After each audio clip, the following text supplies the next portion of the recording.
2030 सुधा राज्य में 10,000 कोटी टंकार सी फूड उत्पादन पर लक्ष्य रखिंट सरकार। डेरास सी फूड पार्क परिदर्शन कर इंडस्ट्री और स्किल डेवलपमेंट मंत्री संपत स्वाई 151 एकर जमी उपर होइतिबा सी फूड पार्क रे 17टी कंपनी आमदानी और रप्तानी करेंगे। 121 कोटी टंका व्यय ए पार्क 3टी कंपनी कार्यक्रम होइतिबा बेले आउ 4टी कंपनी एवं निर्माण काम जारी रखिंट। या द्वारा स्थानीय अंचल लोके मध्य काम पाइपर।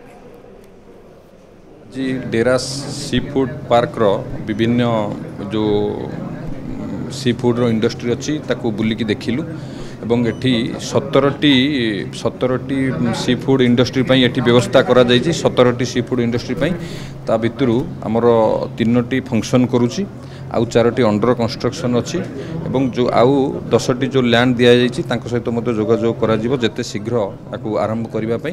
21 कोटी टंकार बजेट थिला आ सेटा सब इंफ्रास्ट्रक्चर सब सरी आउ जमती सार कहले 17 लोकों को इन्वेस्टर मानों को अलॉट कराई 3टा फंक्शनल अच्छी 4टा अंडर कंस्ट्रक्शन अच्छी आम चेष्टा करुच्ची जो माने लैंड नहीं चलती ताको शीघ्र फंक्शनल करेंगे और लोकल लोक एम्प्लॉयमेंट पाई पाए। यही सेक्टर सबुठ बड़ माने सिग्निफिकेंस है गोटे गोटे फैक्ट्री रे 700 ରୁ 800 लोक काम करते। It is a labour intensive industry plus 80% women folk.